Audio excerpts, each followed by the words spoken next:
All of my athletes go through a strength and movement assessment, and there's always one particular exercise that I've seen tons of runners struggle with.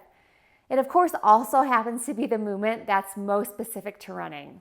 In this video, you'll learn to tell if you're struggling with this same movement and ways you can fix it so you can run stronger and with better running form. Let's get right to it. The one exercise in the movement assessment that so many people struggle with is the squat, specifically the single leg squat, which is what I'm going to be focusing on in this video. Runners are constantly in a single leg squat position during runs, which is why training the correct movement pattern is so important. If someone is struggling with this, they're often struggling with other single leg exercises like a single leg deadlift, a step up, or even a split squat. What's really interesting is that most people have no idea that they're even doing this wrong because they're so used to moving this way and were never taught proper movement patterns. If someone is taking the time to do strength work, I want to make sure they're reinforcing good movement patterns, not bad ones. I should also add that everyone who struggles with this movement normally has some pain they're dealing with. It can be knee pain, low back pain, hip, or even Achilles pain. So what are the common mistakes I see when people do a single leg squat? One of the most common patterns I see is someone's hip dropping down and their knee going towards or even kind of past their big toe. This is going to place a lot of stress on certain parts of your body. Another mistake I've seen is people swinging their hip out wide instead of just bringing their butt back. I'll demonstrate this too. Before I move on, I want you to know it's okay if you're making these mistakes. Even if you just realize you've been doing this for a long time, please don't dwell on it. Your power is now, not in the past. Focus on what's in your control now and even spend some time getting excited about what addressing this issue could mean for your future. Now that you know what you don't want to do, here's how to correct your single leg squat form. I like to focus on the solution more than the problem, so let's get to the solution on how to make your single leg squat and running form look so much better. So things you always want to remember, and this is going to be true for any single leg exercise, is you want to try to keep your hips even, at least as even as possible. And when you bend your knee, you want your knees going towards like your second to third toe. You never want your knee going in. So this is what I meant when your knee coming towards your big toe or even past it. This is what you don't want to see. But what you do want to see again is your knees going towards your second and third toe. So that's the first thing to always keep in mind when you're doing these single leg exercises. Now for some people, just following keeping your hips even and keeping your knee pointed towards around your second toe and looking at a mirror when you're doing these exercises, that could be enough for you. Some people are going to get just with that. But if you don't get it just from that, I got you. So this next little way to set yourself up, this is going to be especially good for the people who swing their hip out when they're doing the single leg squat. And it can be good for people who are doing the hip drop as well. And this is something, I'm sure somebody else thought of it, but I came up with for some of my athletes who are struggling with this because I realized it was working. And that is to start off in a chair pose. So you're starting off obviously squatting with both legs, and you're just going within your range of motion. If you start to have problems here, you go too deep and you start leaning to the side, like that's not what you want. Just look in a mirror, be kind to yourself, and go as low as you can while keeping good form. So I'm here, you see my hips are nice and even in this position, my knees are pointed where I want them to be. So this is how I'm going to set my single leg squat. And again, any other exercise, like this is also a great position to start like a split squat or something like that in. So from here, I'm going to take away my left leg and I'm going to go up and down from here. And maybe I'll bring this leg down for a second if I need to reset. So that's one way I found you could set yourself up to be in a really good position. And again, some people, they fail the single leg squat test. I don't want to say fail, it's not correct. It's just because they're going way too low. And so it could look something like this. Like you see, I want to kick my hip out when I do that. or some people bring their knee in. So again, just work with what you've got right now where you can hold good movement patterns. As you get stronger, you'll be able to go lower. So next way to set yourself up. If you didn't know this, when you bring your opposite leg up, your opposite glute med pretty much for most people automatically turns on. So another thing you could do to set yourself up to keep your hips nice and even as you're doing these single leg exercises is to bring your opposite leg up and squat from here.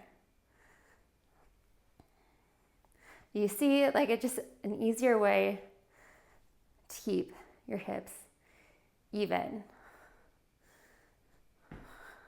Now, I'm not looking in the mirror right now, so I could be leaning a little bit, but I think this feels pretty good. One exercise I typically do in this position is, have you ever seen somebody squatting back onto a couch? So you actually you go in this position and you squat until your butt touches the couch, and then you come back up. That's actually a really great glute exercise that I enjoy doing.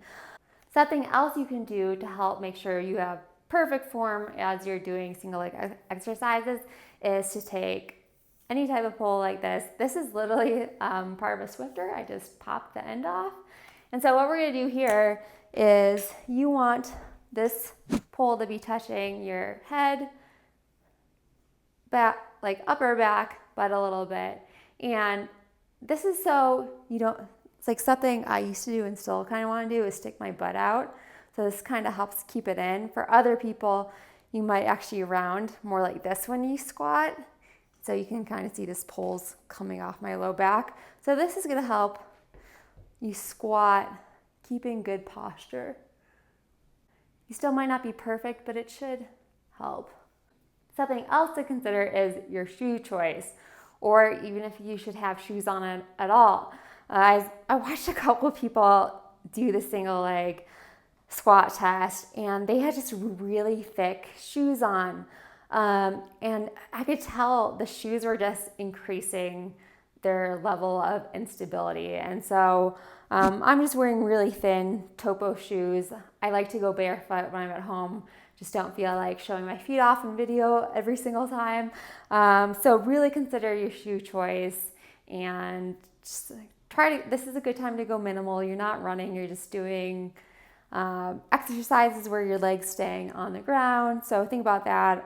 Again, go barefoot if that's something you're comfortable with and you're not in a public gym, because that wouldn't be considered great everywhere maybe, but maybe you can make a trend out of it. This tip is for the people who really want to bring their knee in as they're doing a squat. You can use a band in two different ways, and actually what would be ideal if I had a long band and I could hook it up to something.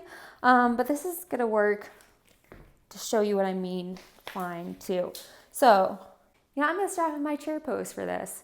So from here, I'm gonna move, I don't have much space behind me, but I'm gonna move this leg back. Really, my leg should be back farther, but I'm gonna be out of the frame if I move too far forward. So keeping my hips even. What I'm thinking about here is my knee pressing out into the band. So I want to make sure my knee is pressing out and the band's not taking me in. So this is just a cue for your knee to stay out. So from here, actually this is a nice way to do a single leg deadlift actually. So this is actually be called a kickstand deadlift, and this is what I really like doing. So that's an example, but you can also obviously just squat from here and just thinking about this knee pressing out into the band. Another way to use a band, again, this would require a longer band and hooking to something if possible, or just get a friend to hold the band for you. And for this, so imagine this is like hooked to the wall or something. So this would be actively pulling your knee out, and then you could do the squat from here. Do it both ways and just see what works best for you. Whenever you're doing this, you really should feel your butt working quite well. So that's kind of one of the things you want to look for to make sure you have this movement pattern down. So just a quick summary of things you're going to start applying if you need to correct your single leg movement exercises is you can just bring your leg up and that will help activate the opposite glute med, and you can start from there and only go as low as you can keep good form for. If you feel like you should be going a lot lower, let the strength come and you're going to see yourself improving over time, and that's exciting. The second way was to get into a chair pose and then start your single leg exercises from there. And again, the main cues are keep your hips even and keep your knees pointed towards your second, kind of third toe.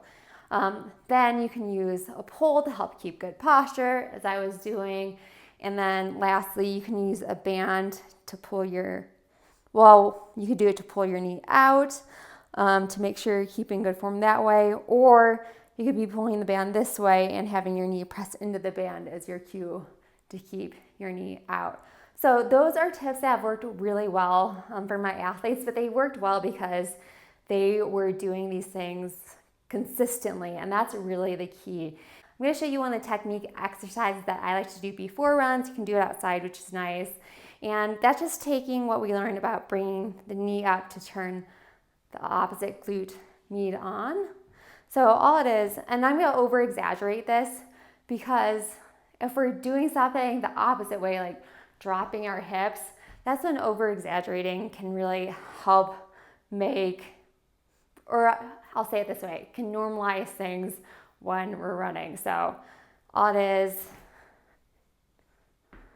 we're just hiking our hips up. I know it doesn't look great because I'm doing it in a small space, but